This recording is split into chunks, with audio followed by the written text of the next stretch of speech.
अखिलेश पता नहीं कौन सी आफत आ गई, पूरी मंडी धान से भरी पड़ी है और मैं भी अपने खेत की कटाई करके सारा का सारा धान इस मंडी में ले आया, लेकिन इस मंडी में धान को खरीदने के लिए कोई व्यापारी आ ही नहीं रहा है। अखिलेश ये तो बड़ा दिक्कत की बात है। ये देखो मैंने तो घर से चारपाई भी मंगा ली है, इसी पे आराम से बैठा रहता हूँ, क्योंकि अगर मैं अपने धान के पास से हट जाऊंगा कोई धान चुपके से ले जा सकता है। लेकिन मोदी जी एक बात बताओ, यहाँ पर मंडी में कब तक पड़े रहोगे? आज आपको 4-5 दिन हो गए और इस मंडी में आपके धान का एक दाना तक नहीं बिका है। मैं कहता हूँ बराबर वाली मंडी में इस धान को लेके चले जाओ, वहाँ पे ये तुम्हारा धान बिक जाएगा। अखिलेश तुम्हें क्या लगता है मैं खाली बैठा हूँ? आसपास की मंडियों में 50 फोन लगा के पूछ चुका हूँ, लेकिन किसी मंडी में धान का व्यापारी आ ही नहीं रहा है, कोई धान खरीदने के लिए आ ही नहीं रहा है। अब एक बात बताओ, इतना सारा धान है मेरे खेत का, कम से कम ये 300 कुंटल धान होगा।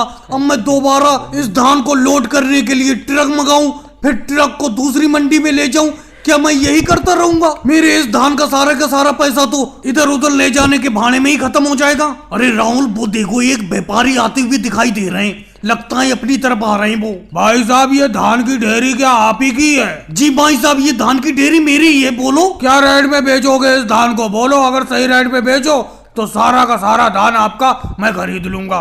भाई साहब, वैसे तो धान ये मेरा महंगा बिकना चाहिए था, लेकिन कोई खरीदने के लिए आ नहीं रहा है, इसीलिए मैं इस धान को आपको 2000 रुपए प्रति क्विंटल के हिसाब से बेच दूंगा। नहीं भाई साहब, 2000 प्रति क्विंटल के हिसाब से तो आप धान का रेट महंगा बता रहे हो। अभी मैं बराबर वाली मंडी से ही आ रहा हूँ, वहाँ पे धान तो बिल्कुल 1000 रुपए क्विंटल बिक रहा है। अगर आप 1000 रुपए क्विंटल के हिसाब से इस धान को बेचो तो सारा का सारा धान आपका मैं अभी खरीद लूंगा। भाई साहब, मेहनत करके इस धान को खेत से उगाया है, ऐसे तो मैं आपको फ्री भाव में इस धान को बेच नहीं दूंगा। अरे 1000 रुपए प्रति क्विंटल के हिसाब से मैं धान को बिल्कुल नहीं बेचूंगा। जाओ, आपको धान खरीदना है तो बराबर वाले मंडी में ही चले जाओ, वहीं से धान की खरीदारी कर लो। यहाँ तो 1000 रुपए क्विंटल में आपको धान नहीं मिलेगा। मैं तो अपना धान 2000 रुपए प्रति क्विंटल के हिसाब से बेचूंगा। और भाइयों को वीडियो को लाइक करो, चैनल को सब्सक्राइब करो।